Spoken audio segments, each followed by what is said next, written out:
Olá, olá, olá, gente, muito boa tarde.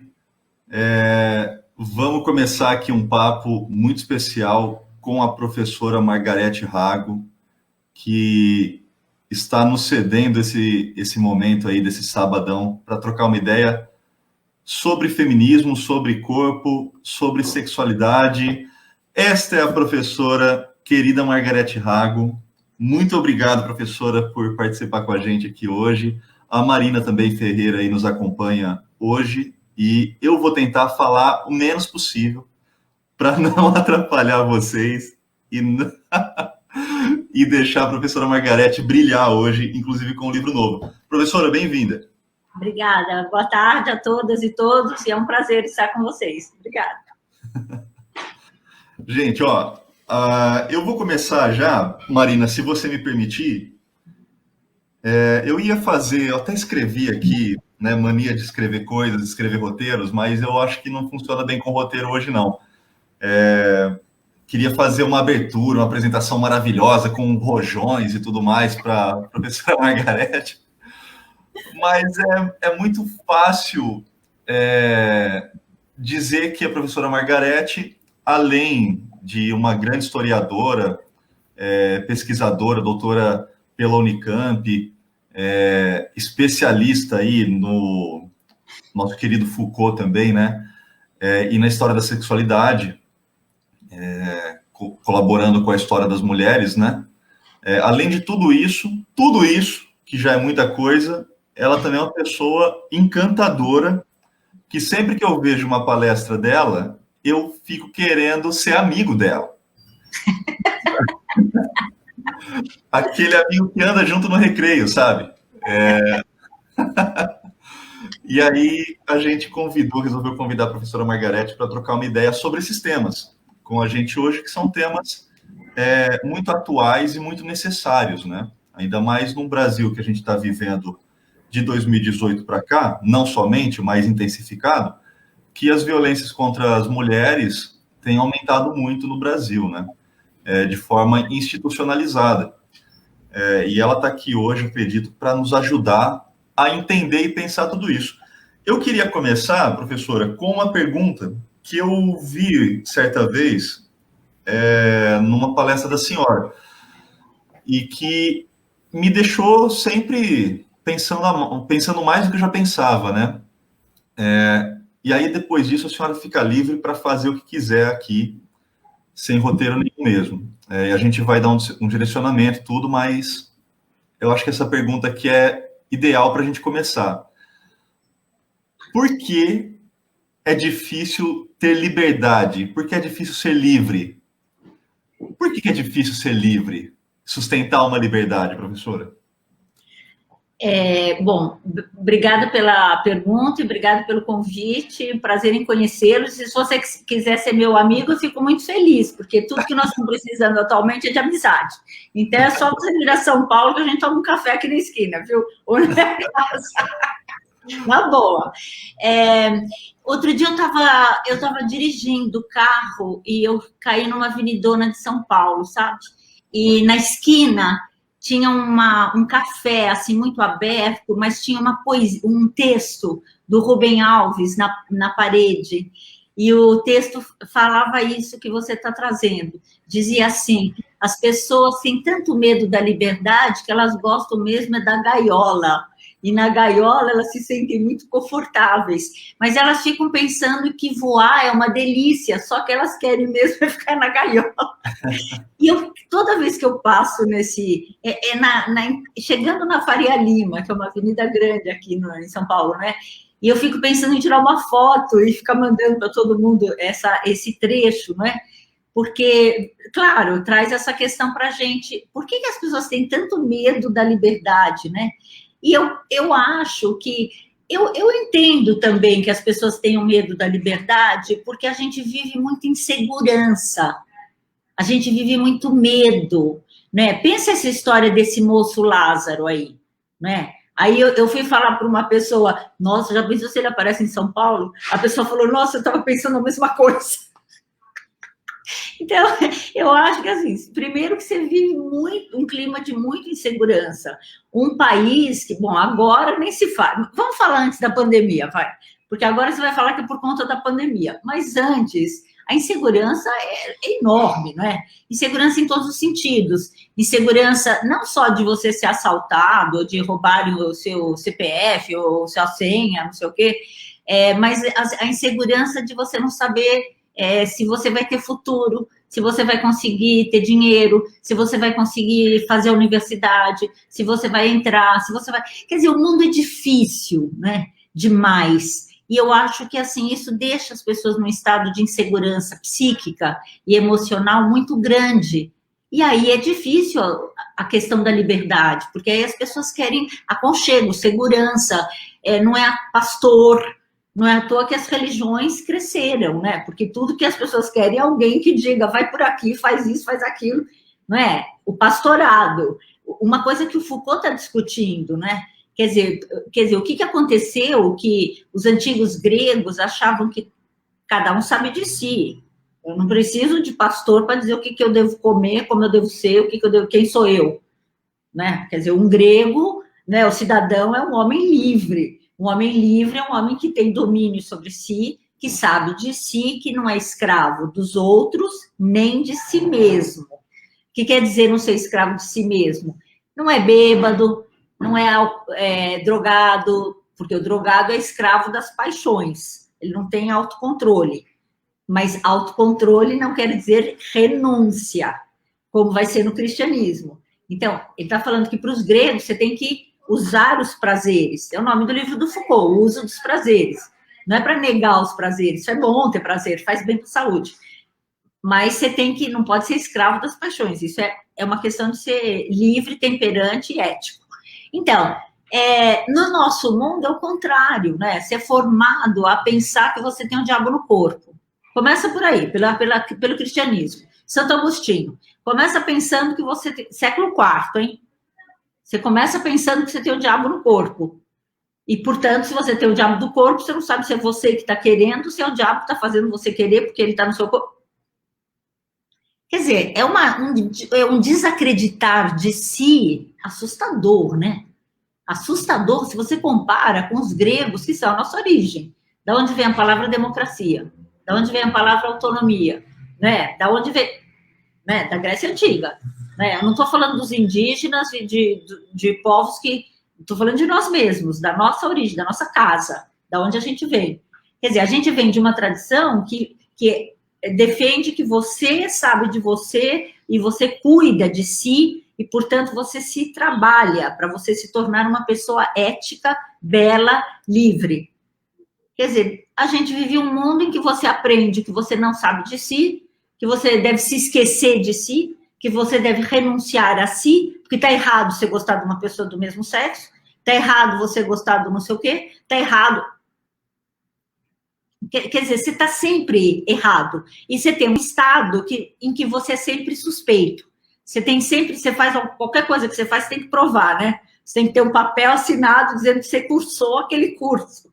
Né? Eu me lembro quando eu estava nos Estados Unidos, eu pedi para a diretora do colégio, a gente ia voltando para o Brasil, eu pedi para a diretora do colégio dar um atestado de que a minha filha tinha feito colégio ali. Aí a mulher falou para mim, por quê? Eles não confiam em você, no seu país? Eu falei, não. Não, né? Você é sempre suspeito. Então, eu acho que assim, a gente vive uma tradição, uma formação cultural de autonegação. Então, dá para entender que as pessoas têm medo da liberdade, porque elas não acreditam que elas são capazes de criar, que elas são capazes de criar outras formas de existência, que elas podem se transformar, né? Que elas podem ser o que elas quiserem, não só enquanto profissão, mas enquanto pessoa. Né? Você é tímido, você é tímido em certas circunstâncias, você pode deixar de ser tímido. É muito fácil, entendeu? Quer dizer, ninguém é nada. Agora, você aprende que você nasceu assim por causa do tamanho do seu nariz, tamanho da orelha. Entendeu? Então, eu acho que a gente tem uma formação... Claro, essa formação está muito criticada nos últimos 50 anos. Né? Eu acho que eu tenho assistido essa crítica, mas ela está aí ainda, e está aí na cabeça dos governantes que foram eleitos. Assustador, né? Uma ministra que diz que o lugar de mulher é em casa cozinhando. Só que ela não está em casa nem cozinhando, nem de cor-de-rosa, né? Mas, quer dizer, essas pessoas... Então, assim, quer dizer, você vem de uma formação de autodestruição. Entendeu? Por exemplo, vou dar um exemplo. Se você falar para uma pessoa assim, os gregos achavam que era fundamental o cuidado de si. A pessoa vai falar para você, eles eram narcisistas? Porque se você falar em cuidado de si, as pessoas entendem narcisismo. E não é isso. Porque nós aprendemos que a gente deve esquecer de si para ser generoso com o outro. E os gregos diziam o contrário. Você tem que cuidar de si para poder cuidar do outro. Quem não cuida de si, desaba sobre o outro. Né? Vamos dar um exemplo. Uma pessoa que é muito depressiva. Fala sério. Vai cuidar de quem? O cara que é bêbado vai cuidar de quem? Ele vai encher, né? Mas, quer dizer, um cara que é corrupto, ele tem condições de cuidar da cidade? Nós estamos vendo aqui, ó, olha o que nós estamos vendo essa semana, né? Quer dizer, então, quer dizer, tá tudo errado, né? Tá tudo errado. Agora, o que eu acho espantoso é que a gente tem a crítica do cristianismo, a gente tem a crítica do Santo Agostinho, a gente tem a crítica do fascismo, a gente tem a crítica da direita, a gente tem a crítica do machismo, a gente tem a crítica da misoginia. Por que essas pessoas estão aí com a força que têm? Eu entendo, elas têm o capital na mão, tem dinheiro, tem grana, roubam milhões, bilhões, né? A compra aí da vacina, 14 milhões, não, 31 milhões. Os caras, né? Quem vai preso é quem rouba bolacha, né? Quem rouba bolacha, principalmente se for negro, vai preso. Agora, tem milhões, bilhões roubando vacina, tá liberado, né? Assustador, né? Então, eu acho que eu entendo a insegurança e o medo por falta de uma formação que começa lá atrás, né? Quando você é pequeno, né? Para você se afirmar, para você cuidar de si, para você ser quem você quer ser, afirmar quem você é, não se negar, para você ser o modelo que está ali do corpo que é ali. Sim. E a juventude vive muito isso, né? Um incentivo a se autonegar, a não ser quem você é, para ser quem o modelito está promovendo aí, porque você está gorda, porque você não é, a sua roupa não é tão bonita, porque o seu cabelo é não sei o quê, porque você... Difícil, né? E são sempre assim, tira a sua identidade e coloca de outro no lugar, né? Nunca põe uma identidade nova, uma concepção diferente. Não abre, né? Não abre. Não abre. E é sempre cada vez mais enclausurado, né? E aí, somando-se tudo às questões de saúde emocional, às questões políticas, questões da violência da sociedade, o ser humano... Você fica querendo um pastor, né? Você fica querendo um pastor para cuidar de você. Ou um coach, né? Para falar para você tomar café com óleo de coco, né? Quem sabe a coisa melhora. Aí você vai perder uns quilinhos, vai ficar com a braço mais forte, né? Então eu penso que é muito isso, vai. Vamos dizer, quando você traz o coach, é um ótimo exemplo para a gente pensar no poder pastoral, né? Porque o Foucault, por isso que eu gosto do Foucault, viu? Para vocês aí, ó, Michel Foucault, nós estamos falando do Michel Foucault, um filósofo francês que nasceu em 1926 e morreu em 1984. Mas aí, quando ele morreu, eu estava descobrindo o Foucault, então eu pensei, eu não achei que ele tinha morrido, entendeu? Eu nunca conheci pessoalmente, e eu estava descobrindo o Foucault, então para mim ele nunca morreu. Para mim ele... E aí um dia eu li em outro filósofo, o Gilles Deleuze, ele escreveu sobre o Foucault, e ele diz assim que o Foucault não era uma pessoa, ele era um gás. Falei, isso aí, entendeu? Para mim, eu não conhecia o Foucault, a pessoa dele, né? Para mim, ele é um gás, é uma energia, são os textos, são os conceitos. Espera aí que as outras estão dando uma saidinha. Tá bom, vai lá. Então, eu penso isso, que assim, quer dizer, ele me deu elementos para poder enxergar o mundo. E um desses conceitos que ele deu, ele fez o seguinte, ele olhou para o cristianismo, no último livro que saiu agora, ele morreu em 84, o livro saiu em 2020, o 4º volume da história da sexualidade, que se chama As Confissões da Carne, que é um livro sobre o cristianismo. E ele fala que o cristianismo cria uma coisa que não existia na Grécia Antiga, o poder pastoral, a ideia de um pastor que conduz o rebanho. Quer dizer, existia pastor, existia rebanho, mas rebanho bicho, não pastor de pessoas que têm prazer em se chamar de rebanho, né? Porque os gregos aprendem que eles sabem de si, que você, ser cidadão, é ser capaz de cuidar de si, cuidar da cidade, cuidar do outro, e, portanto, governar, né?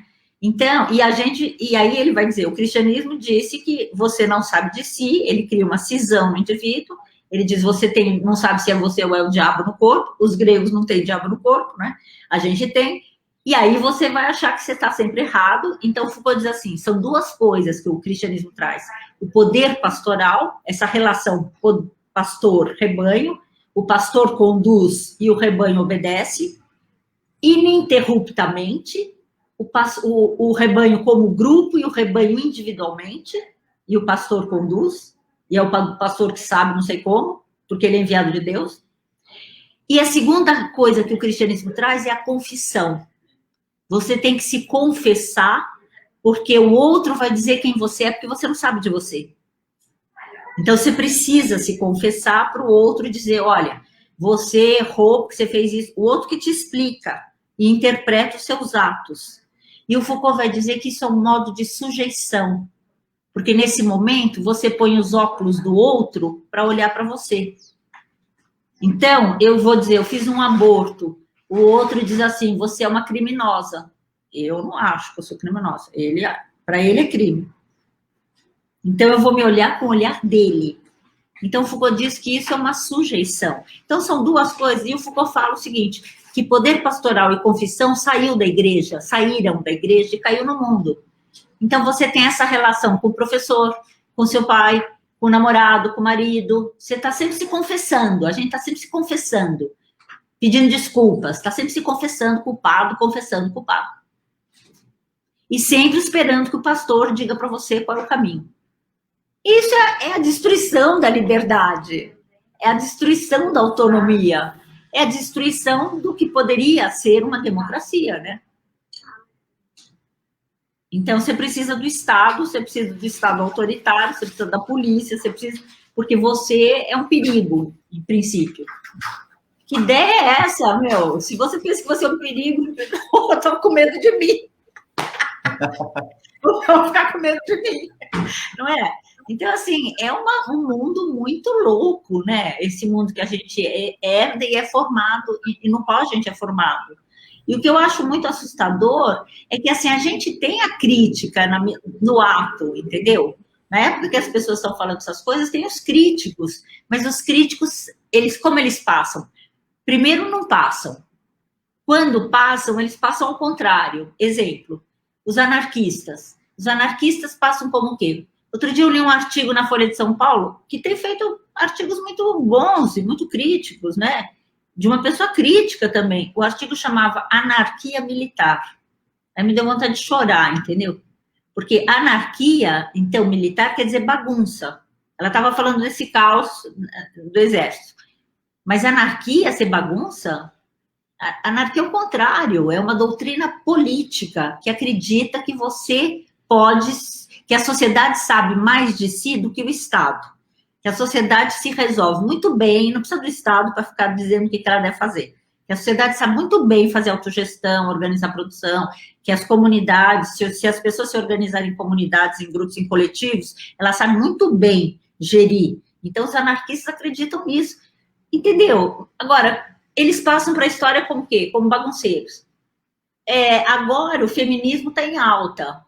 Mas vamos lembrar que, assim, na década de 70, 80, 60, 70, 80, quando se falava em feminista, as pessoas olhavam assim, né? Aquelas mulheres esquisitas, né? Ou são lésbicas, e lésbica tinha um sentido negativo. Agora, despatologizou, né? Agora é homerotismo, mudou, mas até um tempo, agora tem a palavra gay, que não existia antes de 1970. Em 1970, eu tinha 20 anos. Eu me lembro muito bem isso. Eu fui dormir, tinha um nome, eu acordei e chamava gay. Mudou tudo. Então, entendeu? Quer dizer, é muito assustador essa relação em que o que é positivo é capturado de uma maneira negativa e perversa. E você, então, aprende que os anarquistas são bagunceiros, que as feministas são mulheres que querem liberdade sexual do nada, são brancas que não tem o que fazer. Você aprende que os homossexuais também são os homens estranhos que não tem o que fazer e ficam... E você aprende também os cínicos, a tradição cínica dos gregos, né? Você aprende que cínico é uma pessoa que não confiável, né? Para nós, quando você fala assim, ele é um cara muito cínico, quer dizer assim, não é para confiar.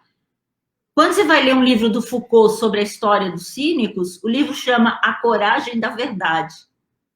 Ele fala que os cínicos achavam que eles tinham que ser verdadeiros o tempo todo, que eles deviam fazer tudo em público. Por quê? Por que você vai esconder das pessoas? Se você come muito, um pouco, paciência, esse é o seu jeito de ser. Você não tem que esconder nada das pessoas, né? Você tem que ser verdadeiro. Entendeu? Então, quer dizer, é o contrário do que passou para... A tradição passou o contrário. Então, eu fico pensando, que coisa mais perversa é essa relação com o que é positivo?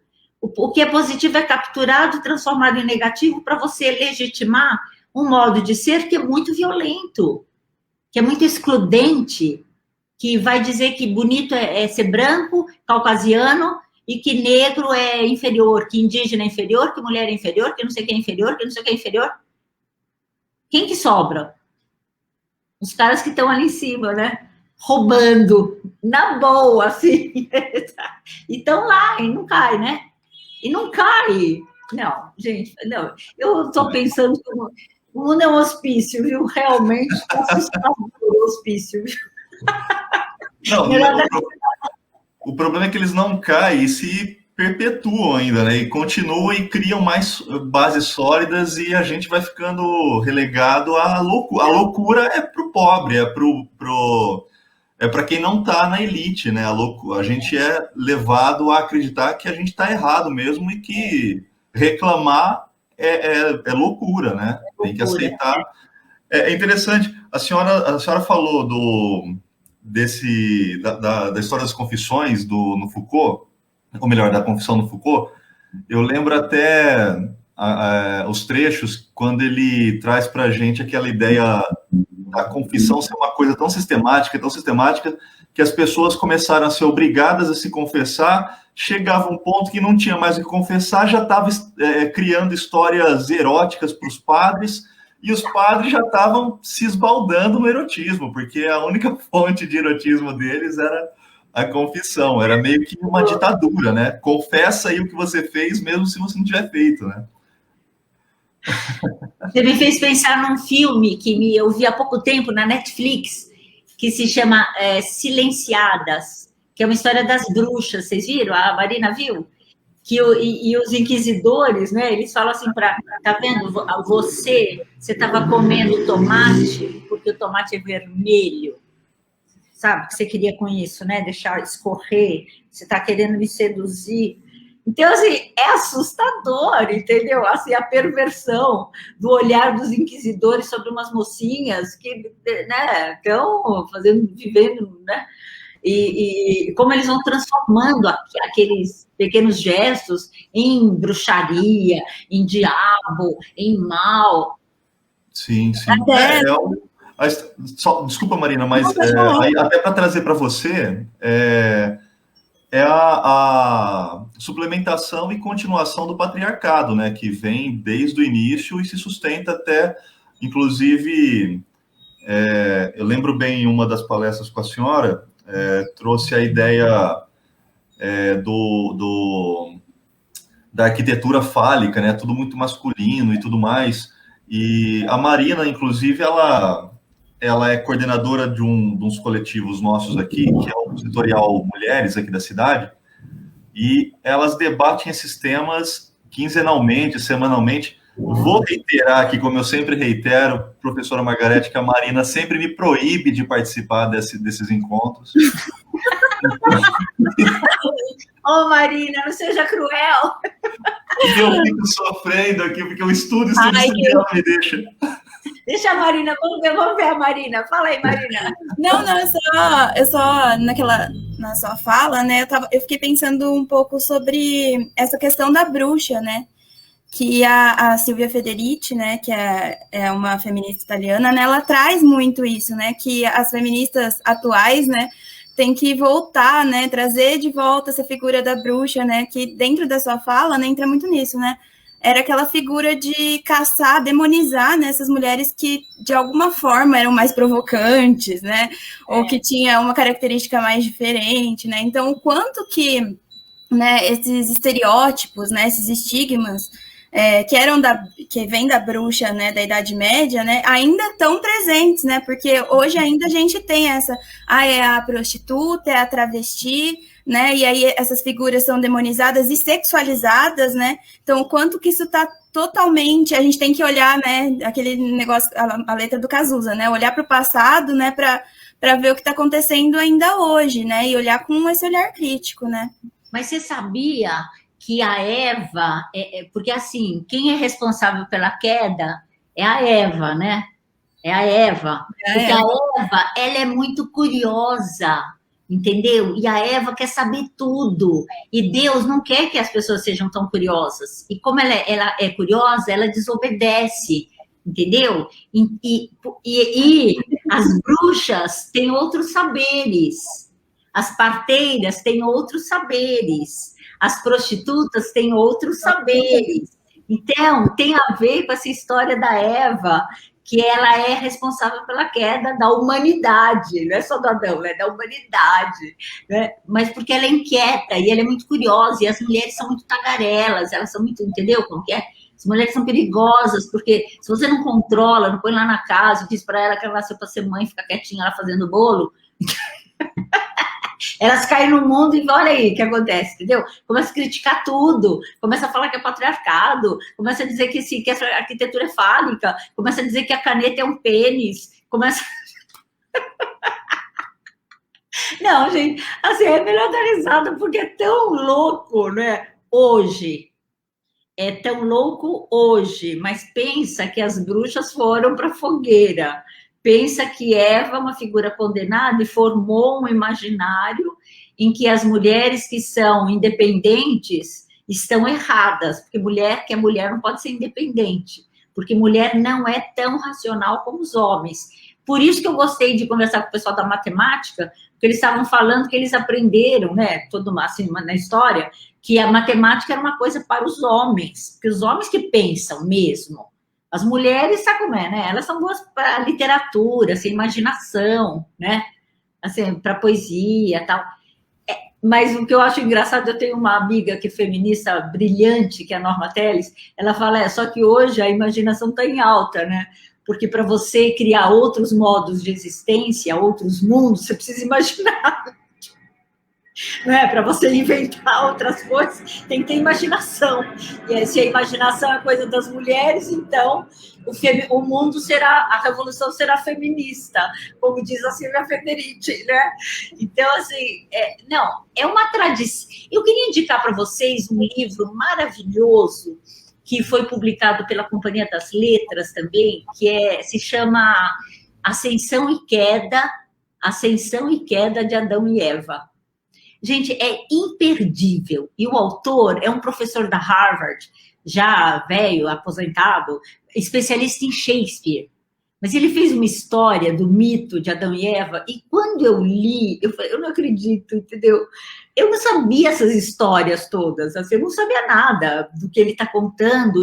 E, por exemplo, eu tinha lido Mark Twain, mas eu tinha lido aquele em português, quando eu estudava inglês, quando eu era mocinha, eu fiz União Cultural, Brasil e Estados Unidos, né? Eu estudei inglês, então a gente estudava, tinha literatura, tinha o Mark Twain, era o Tom Sawyer, Aventuras de Tom Sawyer e do Huckleberry Finn. Mas olha só, eu estou lendo esse livro do Greenblatt, que saiu em 2016, Em português foi em 2018 ou 19, agora, faz pouco tempo. Mas eu estou lendo esse livro e na banca de jornal estava o livro do Mark Twain. A Folha estava vendendo uns livrinhos assim, uns recortes, Diário de Adão e Eva, do Mark Twain. E aí eu comprei e comecei a ler o que ele fala do Adão e ele fala da Eva. E ele vai falando que o Adão é assim, chega a Eva, ele nunca tinha visto uma mulher, né? Ele estava sozinho lá no mundo, não tinha aparecido. Aí ele olha e não está entendendo nada, e acha ela esquisita, e ele vai descrevendo que ela é tagarela, não para de falar, que ela fica dando nome a tudo, dizendo que as coisas, que aqui é o rio, porque está na cara que é um rio, é uma montanha, está na cara. E ele fala, mas eu olho e não vejo cara nenhuma. Gente, é hilário, é muito engraçado. Aí você pensa assim, olha a tradição em que a gente vem. Quer dizer, as mulheres que, vamos dizer, que ousam pensar, que ousam questionar, são ameaça para o mundo patriarcal, né? Ameaça para o mundo burguês, ameaça para o mundo capitalista. O mundo capitalista é patriarcal, é burguês, é masculino, é misógino. Agora, eu gostei muito quando eu ouvi a palavra, porque eu fui aluna de uma francesa, uma feminista francesa, na década de 80, quando eu fazia doutorado lá na Unicamp, e essa professora era uma feminista, assim, grega, que morava em Paris, tal, de esquerda, e ela começou a falar que o oposto de misoginia é filoginia. Aí eu adorei, porque eu pensei assim, porque a gente só sabe, você vê, a gente só sabe o negativo, a gente só sabe o que é misoginia, que é ódio das mulheres e da cultura feminina. E ela falou, não, mas não existe só ódio às mulheres e à cultura, existe amor também. A filoginia. Então, Marina, eu estou falando isso que é para você deixar o Marco, que o Marco é filógeno. É um homem, tem homem filógeno e tem mulher misógina, né? Tem de tudo. Mas, entendeu? Aí eu fiquei pensando, olha que bonito você pensar que as pessoas não jogam só pedras. Por exemplo, agora, vocês estão me chamando por conta do feminismo, eu estou ganhando flores, não estou ganhando pedras. Entendeu? É um instante de filogenia. Entendeu? Então eu pensei assim, a gente também tem que ter o olhar de perceber as coisas boas, né? Olha o anarquismo na nossa história, olha os cínicos, eu não sabia nada disso dos cínicos, olha essa tradição grega que o Foucault diz que eles têm artes da existência, estéticas da existência, artes do viver, que você tem que transformar a sua vida numa obra de arte, que obra de arte não é só quadro para pôr na parede, você tem que se estetizar. É lindo isso. E se estetizar é ser uma pessoa verdadeira, uma pessoa ética, é ser o oposto do que está aí no mercado, ganhando dinheiro como corrupto, né? O cara, quanto mais... O que eu acho incrível é que você olha para um corrupto, mas tá no físico dele, né? Não, fala sério. Tá no físico dele. Exala, né, corrupção. Exala corrupção. Quer dizer, e essa pessoa tem poder. Quer dizer, porque ela tem dinheiro? Não é possível, né? Não é possível. Realmente assustador, né? Assustador. Agora, eu acho que a gente tem todos os instrumentos para reverter isso. Eu acho que tem todos os instrumentos. A ditadura não caiu uma vez? A repressão sexual não acabou? E você tem, não é? A homossexualidade não foi despatologizada? Não teve a crítica? E hoje não falamos em homoerotismo? Tudo bem, existem os monarquistas. Mas existem pessoas que são anarquistas, que são democráticas, que são, não é? O mundo hoje está muito mais pluralizado. Então, acho que assim, a gente tem que olhar para essas forças positivas, potentes, que essas têm que crescer. Essas têm que dar sementes, não é? Não esses caras, assim, não um presidente que tem 3 filhos, um igual ao outro, tudo igual a ele. É um igual, né? Eles são iguaizinhos. Um pode começar uma frase, o outro continua. Eles não têm criatividade nenhuma como pessoas. Né? Eu confundo quem é o Carlos, quem é o Eduardo, porque para mim é tudo a mesma coisa. É o Pai, o Filho e o Espírito Santo tudo junto e constrói a mesma estética, né? Isso que a senhora disse mesmo. E essa estética deles vai para o dia a dia, para o cotidiano ali da fala. É impressionante como até o modo de falar deles é idêntico. Às vezes, se fechar o olho, não sabe quem é quem, né? E, obviamente, são caras misóginos, né? Sim. Porque olha as mulheres que estão do lado, né? Quer dizer, primeiro que você pensa assim, como é que aguenta, né? Fala assim, olha, minha filha, se abrir mão da sua vida para ficar do lado de um fulano desses também, realmente é você se detestar, né? Porque, não, fala sério, você tá se detestando, porque você quer morar em Brasília, ali, com aquelas pessoas, quer jogar sua vida fora, né? Pensa o que é a vida dessas pessoas e dessas mulheres. Bom, não vamos discutir a vida delas, deixar elas escolherem o que elas querem, né? Mas, enfim, né? Não é destino, né? Não existe destino. Você não precisa, não é obrigado. Você pode escolher outros rumos, né? Escolher outras formas de ser. Agora, então, assim, é impressionante assim, essa força do poder patriarcal, racista, misógino, não é? Que ainda está aí. Agora, por outro lado, o que eu acho muito impressionante nos nossos dias, nesse ano e meio aí que nós estamos vivendo a pandemia e esses 2, 3 anos aí, os últimos anos, é como você tem uma avalanche também de outros grupos sociais entrando, né? Por exemplo, o movimento negro, as feministas negras, as feministas indígenas, os indígenas. Olha o Krenak, olha o Ailton Krenak, o cara é brilhante. E tem muitos outros, porque assim, a gente conhece o Krenak, mas tem um monte, tem a turma dele, né? Tem um monte de gente. Assim como as indígenas. Eu tenho uma orientanda que estuda as mulheres indígenas, né? E ela, então, tem apresentado essas mulheres e a gente está, assim, muito fascinada. E aí eu fui pesquisar um pouquinho as artistas indígenas. Nossa! É incrível o trabalho delas, entendeu? Agora, é engraçado que, assim, você tem, assim, uma produção de livros, né, de quadros, de lives, de discussões, assim, tão ricas, né, nesse contexto. Isso que eu estou achando também contrastante, né, com a direita burra, reacionária, que quer congelar tudo, não quer mudança de nada, não suporta a liberdade. Pois não. Eu percebo que, não sei se é a mesma percepção da professora, né? Que nos últimos anos o feminismo veio com essa vertente forte do interseccional, né? E hoje essa vertente do decolonial tá gritando, assim. É o que o Boaventura de Souza Santos fala, né? O grito dos povos da América do Sul, dos povos ali da África, né? Aliás, o meu trabalho agora atualmente é com essa perspectiva, né? E eu vejo isso, assim, de uma maneira que parece que a América Latina está gritando, né, realmente, eu quero o meu espaço, eu tenho os meus saberes, né, respeitem os meus saberes, eu produzo ciência, né, e as nossas mulheres são o carro forte, né, são o chefe de tudo isso, né. Eu acho que é essa sua fala, né. Então, olha só, aconteceu que em 2010 eu fui dar aula nos Estados Unidos, eu fui dar aula na Colômbia, em Nova York, então eu morei 1 ano lá. Foi lá que, imagine, em 2010, na Universidade de Colômbia, em Nova York, aí eu conheço uma feminista boliviana, professora, antropóloga, que é contratada pela Universidade New York University. E aí ela organiza um evento chamado Constelações Feministas, Feminist Constellations. E aí eu fui, e ela me convidou também. Chegou lá, tem feministas indígenas bolivianas, Julieta Paredes, Mulheres Criando, feministas guatemaltecas, mexicanas, argentinas.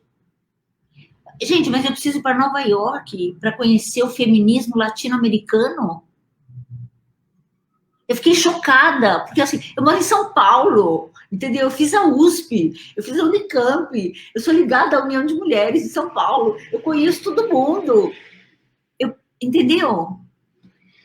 Então, assim, é muito chocante que eu acho que também não é à toa, né, que você não conhece, né? Não é à toa que você não que é difícil a conexão, não é à toa também, mas eu fiquei muito surpresa com a criatividade desses feminismos e a crítica e os temas, não é? Então, eu acho que assim, o feminismo decolonial está bombando e maravilhoso, não é?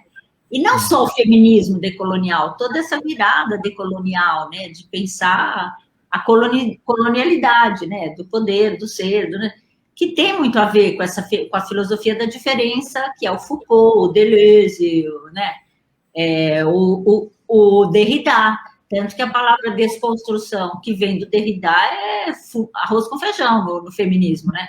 Desconstruir tudo, né? E vem da filosofia da diferença. Maravilhoso. Então, é muito impressionante, sim, essa força, né? Essa vitalidade do pensamento dos últimos 50 anos, né? Sim, eu inclusive estava relendo A Dominação Masculina do Bourdieu também, fenomenal. Fenomenal.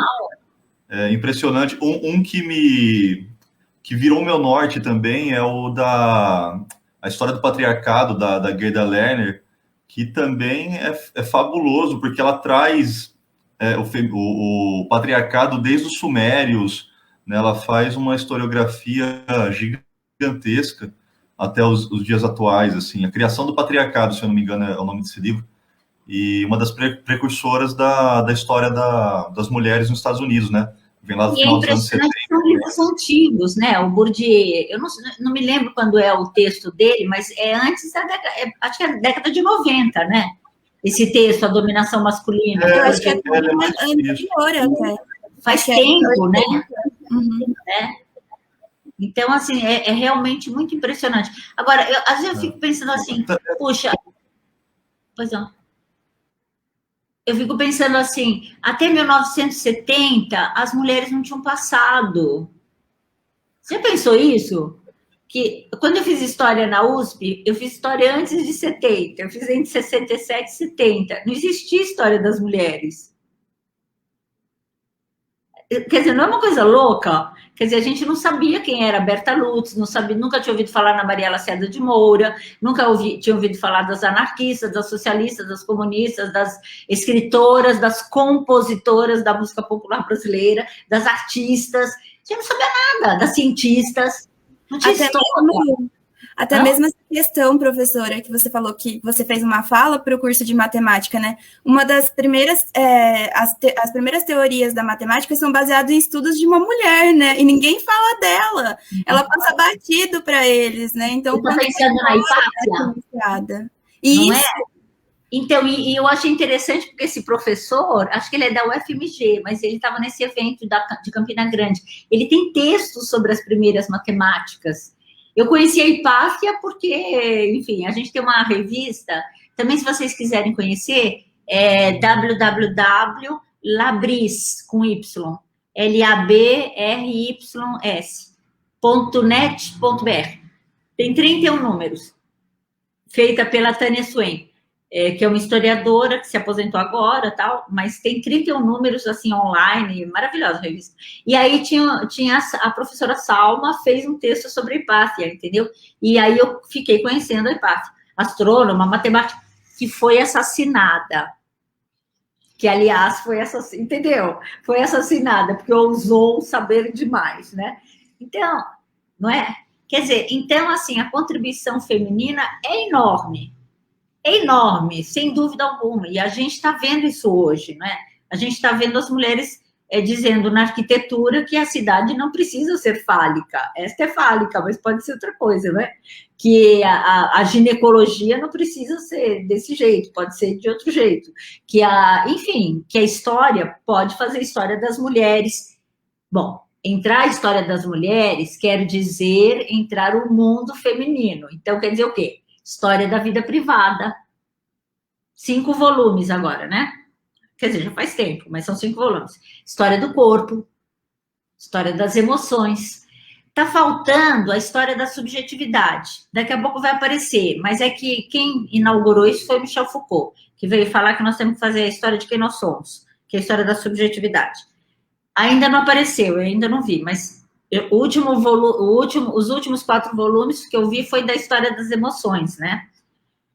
que até há pouco tempo atrás eram consideradas coisas femininas, do campo da natureza, que não tem história. O que é da natureza não tem história.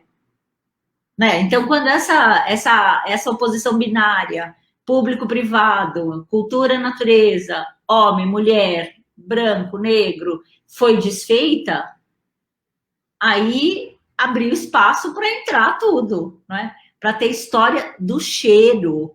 Vocês já viram o livro do Alain Corbin, História do Cheiro? O livro é de 78, Companhia das Letras, chama Saberes e Odores. Acredita que o cara faz um livro de história do cheiro, pensando na luta de classes? Mostrando que cada classe gosta de um cheiro. Aí eu fiquei pensando, sabe aquelas histórias da patroa que não suporta o perfume da empregada? Eu fiquei pensando nessas histórias, assim, às vezes tem uma mulher rica falando que ela não suporta o cheiro daquela empregada, ou de uma branca que não suporta o cheiro da negra, ou da negra que não suporta o cheiro da branca. É um pouco engraçado, mas é trágico, né? Mas existe essa história do cheiro, quer dizer, quando alguém podia imaginar que existia... Então acho que assim, a história das mulheres não foi só das mulheres, entrou as mulheres e tudo que é da mulher, porque pra você fazer a história das mulheres, você não pode fazer história, não é a história da guerra, as mulheres não foram para a guerra, as mulheres ficaram segurando para os homens poderem ir para a guerra, né? E depois ficaram segurando quando os homens voltaram sem braço, sem perna.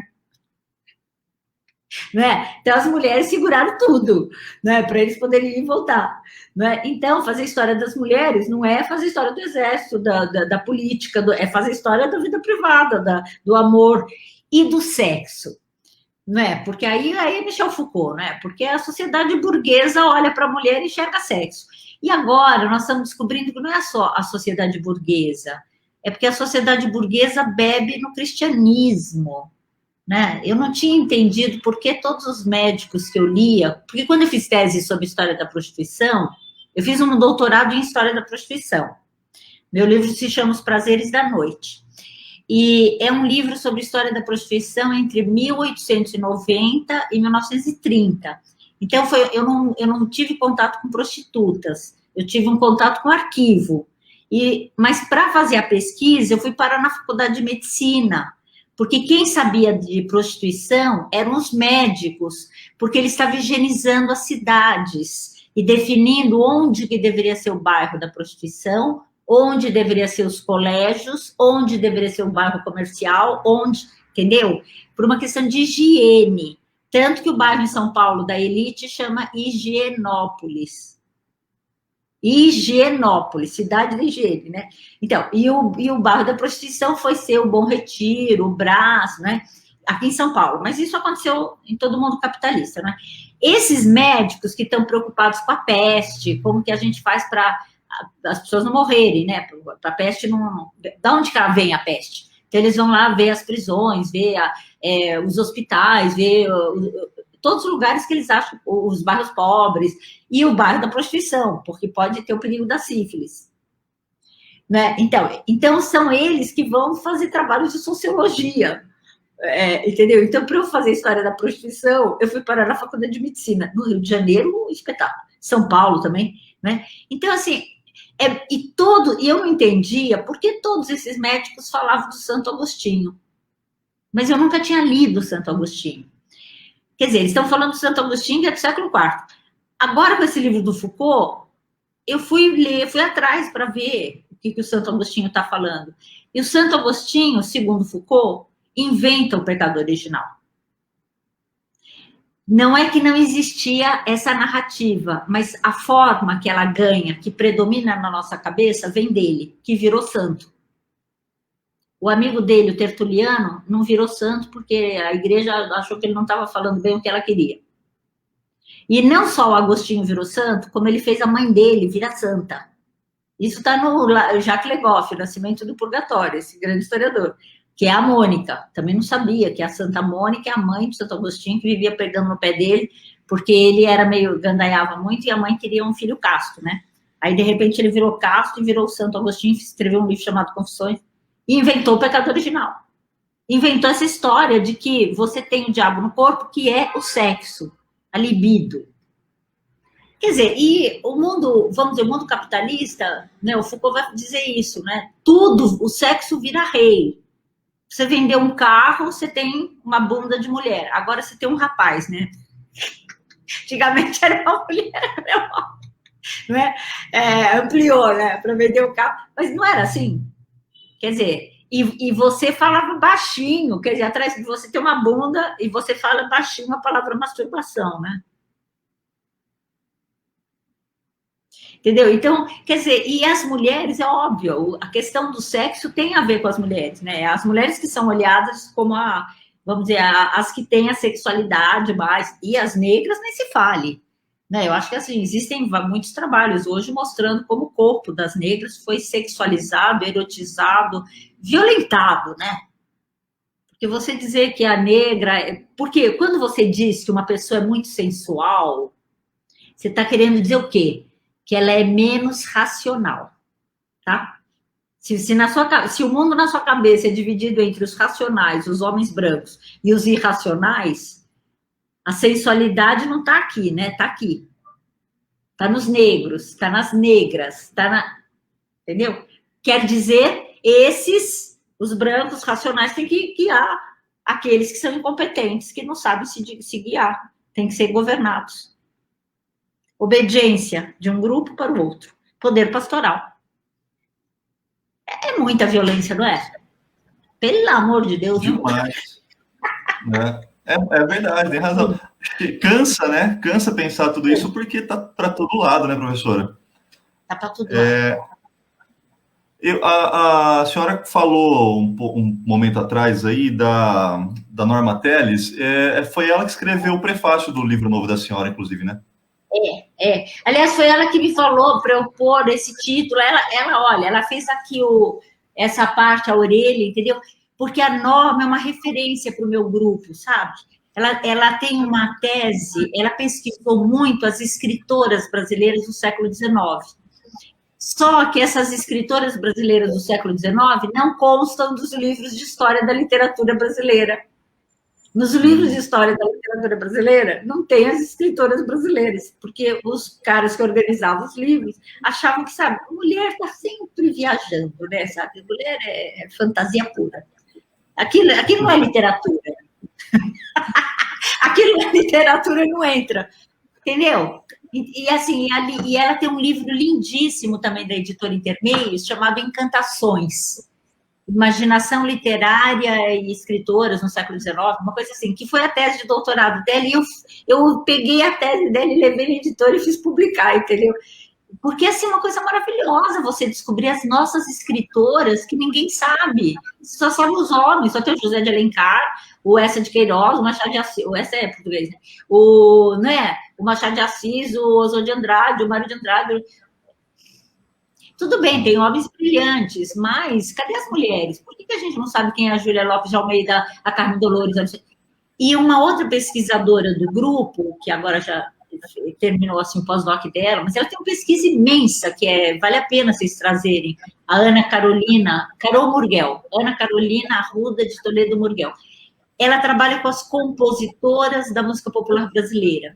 Do século XIX até 1970, ela achou 7.500. E a gente não sabe.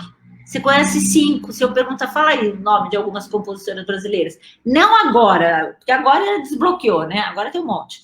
Mas Chiquinha Gonzaga, Dolores Duran, Marisa Matarazzo, mais 2 aí. Entendeu? E você tem um monte de músicas que você canta, que todo mundo canta, e não sabe que a compositora é uma mulher. Entendeu? E ela descobriu 7.500 e pouco. Ela falou para mim que não é só 7.500, não, que é mais. Entendeu? Mas não é impressionante esse apagamento, essa descoberta que o feminismo possibilitou, né? Na verdade, é porque o feminismo está fazendo essa profunda crítica cultural que a gente está tomando contato com o passado aqui, né? Nosso e de lá atrás também. Então, é muito chocante. Agora, eu fico pensando assim, quem sabe o Marco sabe dizer isso para nós, Marina? Por que mulher produz tanto medo? Por que será? Você sabe? Porque assim, tem uma onda. Se uma onça dê medo na gente, é porque a gente desconhece se a onça vai te agarrar, vai te comer, engolir, né? Mas mulher, por que será que assim, os homens sempre tiveram tanto medo? Você sabe explicar isso? Eu não sei bem, não. Eu acho que é uma questão muito traumática, assim, que... Traumática? Eu acredito que seja o medo de perder o posto, né? O homem tem esse medo, né? De perder o símbolo fálico dele, que é o poder, e tudo ao redor do homem exala esse patriarcado. E uma mulher falando... Ó, é uma análise que eu estou fazendo, sim, tentando me tirar do pessoal, tá? Claro. Mas acho que entra muito nessa questão, né? O dar voz para uma mulher é perder séculos e séculos e séculos de representatividade masculina. Isso deve incomodar muita gente, né? Inclusive, queria trazer para esse assunto também, professora, o feminismo, sim, ele tem criado uma soma de novos conceitos, de novas teorias dentro dos feminismos, dentro das leituras de sociedade, dentro do patriarcado, do matriarcado, a ideia, assim, a refutação da ideia errônea que as pessoas têm de que tira-se o homem para colocar a mulher no lugar, e não é bem isso, não é assim que funciona, e a proposta não é trocar um pelo outro, né? E também eu vejo que o feminismo ele conseguiu trazer para o século XXI toda uma construção nova de identidades, inclusive com a teoria queer, né? Que está crescendo muito. E isso já estava na pauta para eu perguntar para a senhora, inclusive, só que tem um amigo nosso que está participando aqui, que tem o mestrado dele em cima da teoria queer, que é o Cafola, e ele está colocando também uma questão. Eu vou pedir licença para ler para a senhora, vou colocar na tela. E para mim está dando uma atrasada aqui, mas isso, agora foi. Ó. Pensando na construção do discurso médico-legal do século XIX, nascimento, prisões e clínica, a construção da verdade sobre sujeitos não hegemônicos na modernidade sempre teve a sombra do cristianismo em sua estrutura, vinculado com o racismo, patriarcado, sexista e binário. O que estamos vivendo com esses levantes conservadores é claro efeito disso? Cafola, brigadão, meu querido amigo. É sobre aquela ideia ainda dos bairros, né, da construção da identidade higienizada, que a gente tem lá no começo do século passado no Rio de Janeiro, depois em São Paulo, que vem com as vacinas e tudo mais, a demolição de casas coletivas, né, que são os muquifos, as pequenas vilas, isso mesmo, então vem todo com uma leitura nova de higienizar as cidades, né? Em São Paulo tinha, por exemplo, Cabeça de Porco, que era uma das maiores moradias coletivas, que chegou até 4 mil pessoas, que desabrigou toda essa gente, colocou para lugar nenhum, e foram relegados as construções das favelas, as moradias de rua e tudo mais, né? E aí o Cafola traz esse pensamento para a gente. O que estamos vivendo com esses levantes conservadores é um claro efeito disso tudo? Eu diria que eu acho que a pergunta dele já é uma resposta, né? É claro que é. Mas eu acho que a gente também poderia pensar como que o neoliberalismo sofisticou a questão, entendeu? E aí eu indico para vocês O Nascimento da Biopolítica, que é esse outro livro do Foucault, que é o curso, né, de 79, mas foi publicado em 2004, e em 2015 saiu o livro do Christian Laval e do Dardot, A Nova Razão do Mundo, discutindo isso. E qual é a tese do Foucault? É que o neoliberalismo, além da questão econômica, é por isso que eu acho que a Silvia Federici não conseguiu ler o Foucault, entendeu? Porque ela acha que ele só fala de poder. Mas não é essa questão, quer dizer, é também essa questão, mas ele está falando que o neoliberalismo é muito pior, que a questão de privatização, de destruição dos direitos, do estado de bem-estar social. Ele produz uma subjetividade. E ele vai falar, ele produz a ideia de que você é um empresário de si mesmo, e que você é uma empresa, e que você tem que se administrar pensando no seu capital humano, se está rendendo ou não está rendendo. Tipo assim, ele pega o texto desse ideólogo do neoliberalismo, do Gary Becker. O Gary Becker morreu em 2014, ganhou o prêmio Nobel em 1992 como economista da Escola de Chicago. E o Gary Becker tem esses livros, Teoria do Capital Humano, Theory of Human Capital.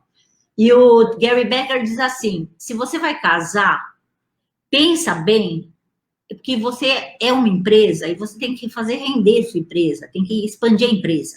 Então, casa com uma pessoa mais rica, mais bonita, mais alta, mais inteligente, para você ter um filho que já nasce com capital humano um pouquinho, entendeu? Aí ele vai estudar chinês e inglês. Tem que ser esperto, entendeu? Ser homossexual não tem problema. 2 homens morando juntos, não tem problema. A questão é que um homem morando com outro homem, um vai ter que aprender o que mulher faz. E aí vai sair caro, porque vai precisar de uma empregada, da faxineira, do não sei o quê, entendeu? O homem e a mulher, o casal heterossexual, sai mais barato. Então assim, é super reacionário e assustador o raciocínio de que você é eu mais eu. Eu vou criar, eu sou empreendedor, eu faço o que eu quero, entendeu? E tá aí. Quer dizer, mas é uma... O neoliberalismo está discutindo, sabe o quê? Como que o neoliberalismo está capturando as pautas do feminismo, dizendo, mulheres, vocês têm mesmo que ser independentes, porque vocês têm que fazer o capital humano feminino render, porque vocês têm que estar... Que isso? O feminismo veio para reforçar o exército, o capitalismo, o fascismo? Não. O feminismo veio como crítica de uma forma de dominação. Veio como crítica do capitalismo, veio como crítica do fascismo, veio pensando não em tirar o rei e pôr a rainha, mas em acabar com a monarquia, em criar outras formas de vida mais humanizadas, mais solidárias, mais justas, mais éticas. E o Foucault está trazendo essa questão do perigo da captura da identidade agora na esquerda, na direita, de todo mundo, entendeu? Então, o que nós estamos assistindo um momento de conservadorismo assustador, né? Que ameaça, sim, as conquistas antigas, né? Ameaça as antigas as conquistas já conseguidas, né?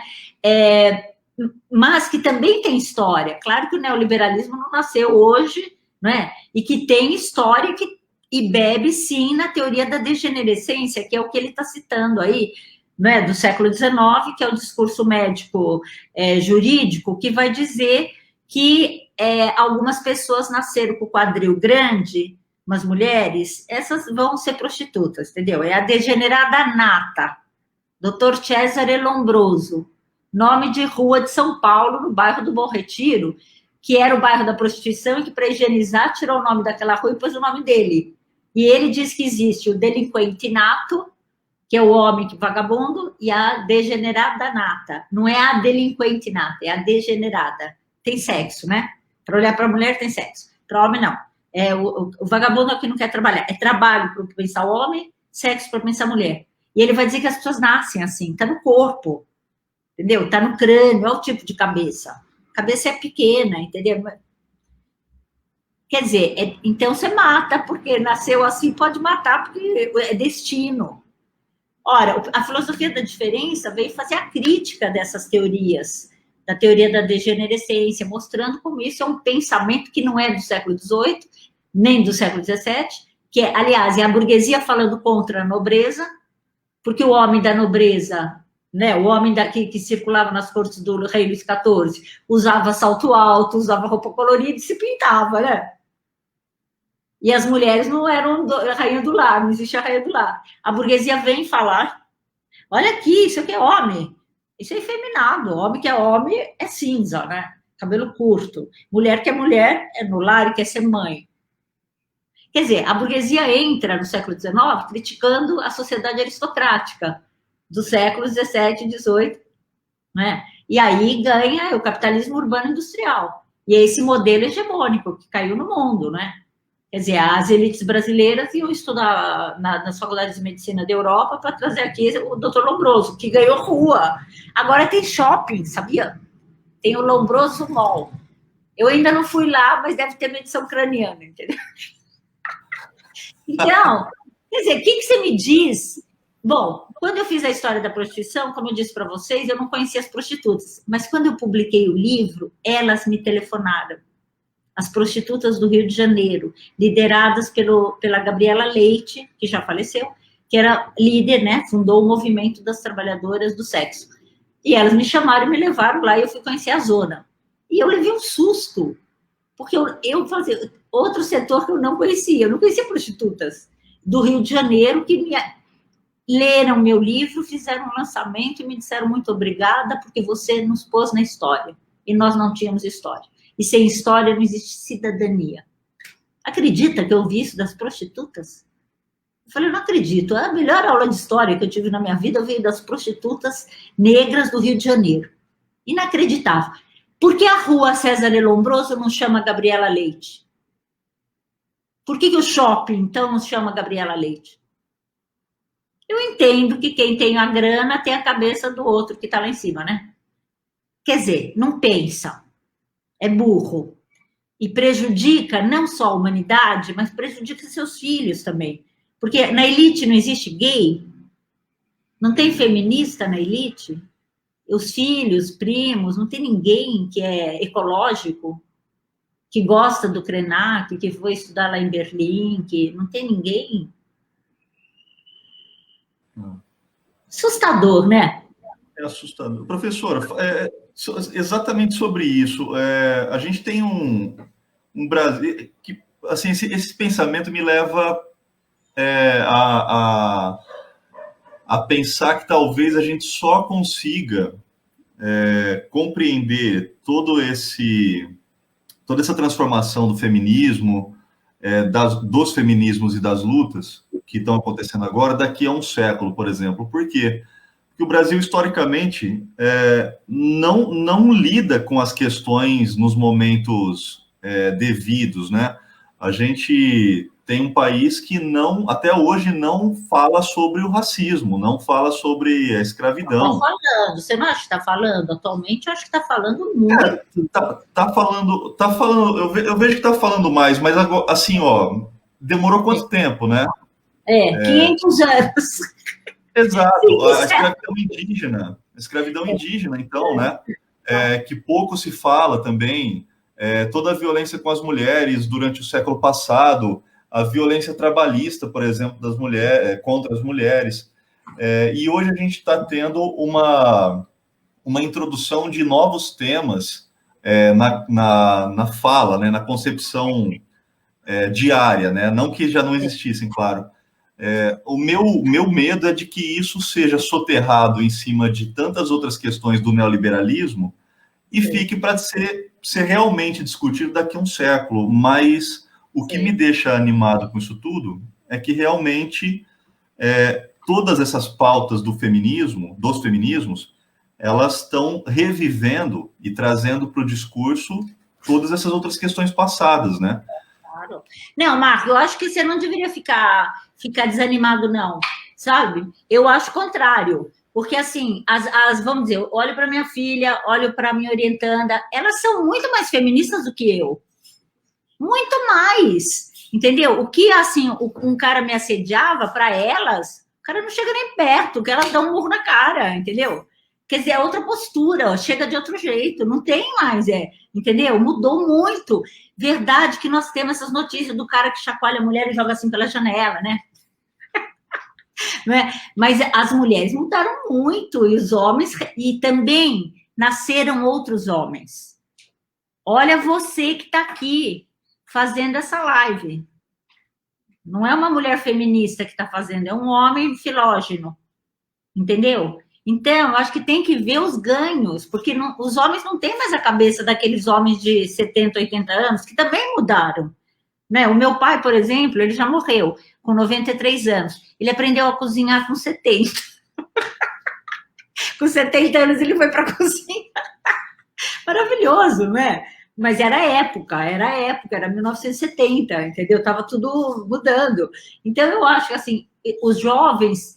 Claro, existem os jovens monarquistas, fascistas, mas existem os outros, libertários, anarquistas, feministas, existe. E isso cresceu e está crescendo. Eu acho que, assim, a crítica do racismo está crescendo. Maravilhoso. E vai crescer. Eu não acho que vai para trás, não. Eu acho que vai crescer. É difícil você falar. Você vai falar para essas moças de 20 anos hoje que elas têm que ser raiando lá? Ou para as de 15? Fala sério, que estão ocupando escola, estão nas manifestações. Você vai falar para elas que elas têm que ser raiando lá? Você acha que vai dar? Vai explodir. Mais fácil ela pegar tem um pilão ali, né? A gente tá brincando com o pilão, mas só se ela pegar o pilão e matar o cara, né? Quer dizer, não vai dar, entendeu? Não vai dar. Eu acho que, assim, é muito difícil você fazer a coisa... Porque, assim, a explosão é muito grande.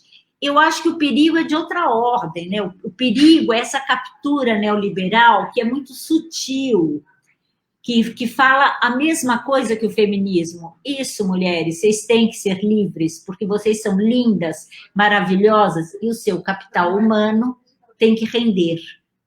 Aí que eu acho que é a pegada, entendeu? É de você começar a achar que o coach resolve, só que ele não chama pastor, ele chama coach. Entendeu? É assim, é uma captura muito sutil e muito perversa, né? Agora, por outro lado, a gente está enxergando, a gente está tendo a crítica, certo? A gente está tendo a crítica. Se as pessoas querem ser enganadas pelo pastor, né? Eu conheci uma moça que me disse que que o pastor deixava passar a mão no carro dele e se a pessoa pagasse R$50, porque aí ela ficava benzida para sempre. A hora que eu fiz um olho assim, ela falou, não vou te contar o resto, que você não vai... São Paulo, um bairro chamado Mauá. Ela falou, não vou te contar o resto, que a sua cara me deu. Eu fiquei com medo de te traumatizar, entendeu? Quer dizer, se as pessoas querem acreditar nisso e achar que o Covid é a invenção dos médicos, então você sai sem máscara, o negacionismo, e eu estou pensando no negacionismo mais amplo, né? Não existiu ditadura, né? Isso é invenção do Florestan Fernandes. Não existe capitalismo e luta de classes, isso é invenção do Marx. Quer dizer, entendeu? Quer dizer, aí é assustador, mas eu não acredito nisso, não, que é na vitória da burrice, entendeu? E do masoquismo. Eu acredito na vitória da liberdade, sim. Ou nós vamos morrer, entendeu? Ou nós vamos congelar e morrer. Não, eu estou falando isso porque eu tenho um colega de departamento, um amigão querido também, o Luiz Marques, que tem esse livro sobre catástrofe ambiental, colapso ambiental, capitalismo e colapso ambiental. Ele está falando que, assim, agora a questão é planetária, né? Assim, vai faltar água, entendeu? Então, né, a leitura que eles estão fazendo do ecossistema é assustadora, né? Entendeu? Mas ou então acaba o planeta, entendeu? Porque, agora é questão de potência de vida ou morte, né? Eles falam em ecocídio, né? Em vez de falar ego, eles falam ecocídio. Eu acho que né? A gente aprendeu a renunciar a si, né? Com o cristianismo. Eu sou um lixo, eu preciso que o pastor me conduza, porque eu não sei de mim, né? Quer dizer, agora a questão é o planeta, né? Ou nós saberemos nos unirmos e darmos soluções coletivistas. Eu acho que aí a teoria queer é muito legal, porque ela está fazendo a crítica não só das identidades, mas a crítica da lógica da identidade, de um pensamento que encaixa, põe tudo em caixa, entendeu? Em vez de abrir e relacionar. Quer dizer, a gente vive um mundo que ensinou a gente a ficar confinado em gaiola, como disse o Rubem Alves, que eu citei aqui. A questão nossa, o difícil é como é que eu vou conversar com o pessoal da matemática, eu que sou historiadora. Como é que eu vou conversar com o pessoal negro da periferia, eu que sou classe média de olho azul? Como é que eu vou conversar? Entendeu? Essa é a questão. como é que a gente vai se conectar com outras e falar coisas que fazem sentido, né? Para nós e para eles, né? Quer dizer, aí é a saída, né? Aí é a força. Aí eu acho difícil de reverter, entendeu? Então, eu acho que, Marcos, você devia ver também as coisas muito boas que estão acontecendo, entendeu? Tem um relógio acontecendo aí, ó, solidário, anarquista, entendeu? Não é? É que eu entendo também, tá difícil, né? A gente acorda... É difícil. É pesado, né? Muito porque a gente conhece a força dessa estrutura, né? Todo do patriarcado, o quanto eles são bons, inclusive no que a senhora citou várias vezes, em cooptar para eles símbolos nossos, né? Quando antigamente a gente ficava chocado com uma camiseta de marca estampar um Che Guevara e vender milhões, né? Hoje em dia são as bandeiras, são as pautas, que o neoliberalismo faz muito isso. É mais sutilzinho, assim, né? Muito assustador, né? Eu fiquei muito chocada. Vai se construindo, né? Olha essa experiência que eu tive quando eu morei lá em 2010, em Nova York. As alunas Não, eu liguei a televisão e tinha a Ku Klux Klan tinha atacado uma clínica, cercado uma clínica e posto fogo, porque na clínica eles faziam aborto. Aí, no dia seguinte, eu fui na aula e falei assim, nossa, eu vi na televisão uma reportagem falando da Ku Klux Klan Abortion. Aí os alunos falaram para mim, não, mas tem muito mais, não tem só em relação ao aborto, tem muito mais. A Ku Klux Klan tem muito mais, né? O Trump ainda não tinha subido, né, nessa época. Depois, uns anos depois, eu estava também novamente nos Estados Unidos, no aeroporto, e li uma revista dizendo que agora não tinha mais esses ataques da Ku Klux Klan aos médicos e às pessoas que faziam aborto. Sabe o que eles fazem? Põe uma clínica tão longe e de acesso tão difícil que as pessoas não têm dinheiro para chegar lá, porque tem que tomar um ônibus, para fazer o aborto tem que tomar um ônibus, tem que ter o dinheiro para o hotel, então não consegue chegar naquele lugar a mulher que está querendo, entendeu? Olha como a coisa é sofisticada, né? Perversa, né? Assustador, né? Mas eu acho que, assim, como diz o Michel Foucault, onde há poder, há resistência. Maravilhoso, né? Onde há poder, há resistência. E uma outra palavra que ele traz, que eu acho maravilhosa, é heterotopias. Ele fala assim, em vez da gente ficar só olhando para as utopias que vão acontecer um dia, não sei quando, pode ser lá, que tal a gente pensar aqui, agora, nos outros espaços? Na possibilidade de transformar os espaços existentes em outros espaços, em espaços outros. Heterotopia, topos, lugar, né? Heterotopia. Não é lindo? Então, assim, a gente pensou, o feminismo cria espaços heterotópicos. Os feminismos são heterotópicos, né? Porque eles transformam as relações do cotidiano. Transforma a relação do homem com a mulher, do patrão com o empregado, da legislação. Claro que isso gera violência, óbvio. Irrita, né? Irrita e tem gente que não aguenta e vem a guerra. Mas a luta continua, né?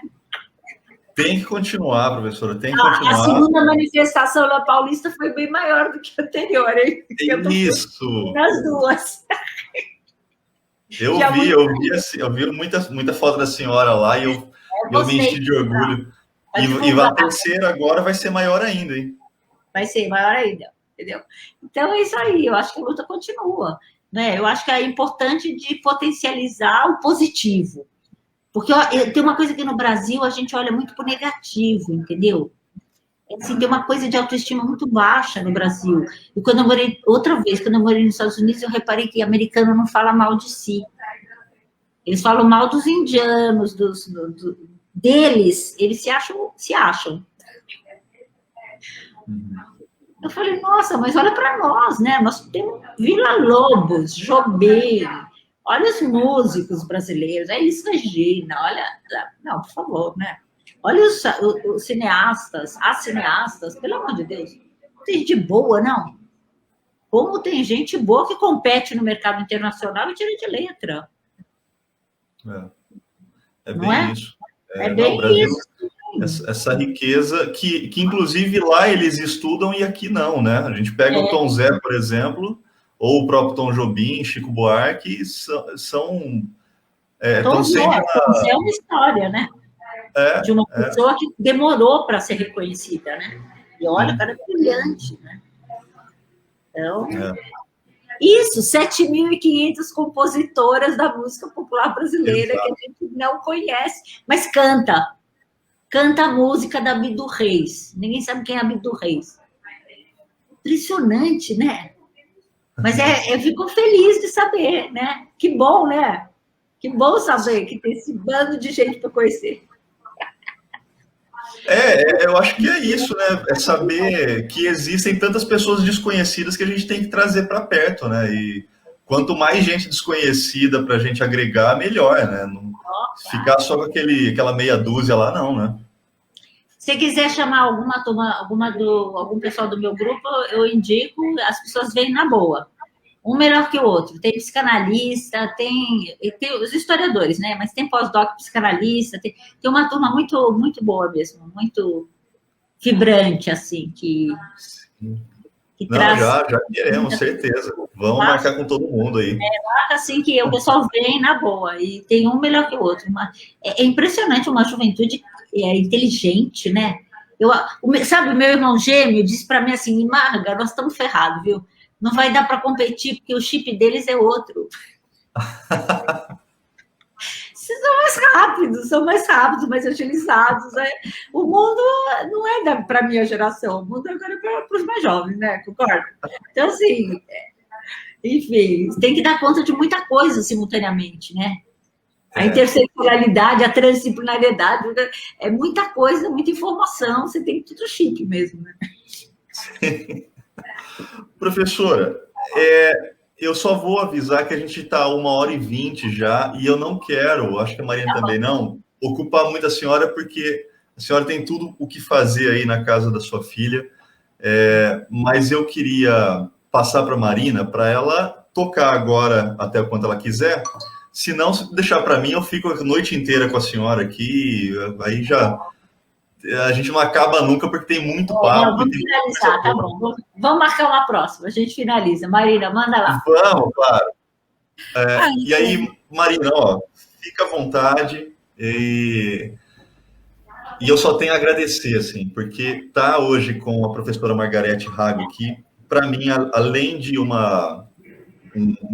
exemplo gigantesco na pesquisa, na literatura, na educação, como ativista que ela é pela educação, para mim é um orgulho muito grande estar podendo estar com vocês duas aqui, Marina, Margarete, professora Margarete, que tanto colaboram para a nossa sociedade brasileira, que é tão, como a senhora bem lembrou, a gente tem mania de não ver o que tem de bom aqui, né? E nesse momento, no dia de hoje, é com a senhora mesmo, e por isso eu estou muito feliz de estar com esse papo aqui com vocês duas.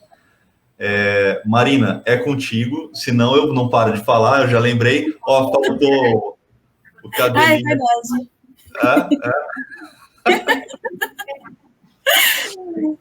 Mas eu queria agradecer muito, né, por essa oportunidade também de ouvir a professora Margarete, poder trocar uma ideia, né, esse bate-papo. Queria agradecer também quem assistiu a gente, acho que foi sensacional, né? Para mim, vou falar particularmente, foi mais uma aula, né, do que... Tá certo que a gente fez um tom de bate-papo, mas eu aprendi muito mais, né? Agradeço, né, por todos os saberes de hoje. E eu acho que é isso, assim, eu só tenho realmente a agradecer, espero que a gente consiga proporcionar outros espaços, assim, né? Presenciais, né, Marina? Presenciais, né? E também falar que agradeço também a professora Margarete por sempre, né, a gente às vezes, né, vem dessa linguagem acadêmica e vai, mas a gente esquece de voltar a contextualizar, democratizar esse conhecimento, né? A professora sempre faz esse movimento, né, para quem está assistindo poder acompanhar, né? Eu acho que isso também é primordial para a gente levar esses saberes, né, para frente, para não ficar só para a gente, porque isso é conhecimento, né, humano, né? Não é só nosso, né? E agradecer por esse momento. Bom, eu também agradeço e me coloco à disposição. Quem sabe mais para frente a gente faz outra. Também eu te falei, eu tenho uma turma assim, um melhor que o outro. E umas moças, uns rapazes também, olha, uns trabalhos muito legais também, um pessoal muito simpático. E acho que, com certeza, na medida em que eles tenham a possibilidade, eles virão, tá bom? Então, obrigada, Marco, pelo convite, obrigada, Marina, pela troca e pelas flores que eu recebi hoje. Eu entendi que eu recebi muitas flores e muitos abraços. E eu acho que a gente está precisando e eu agradeço muito, caiu na hora certa. Então, obrigada. Com certeza, professora. Obrigado. Então, tchau, tchau. Tchau, gente. Obrigado. Tchau, tchau. Obrigada. Tchau, tchau.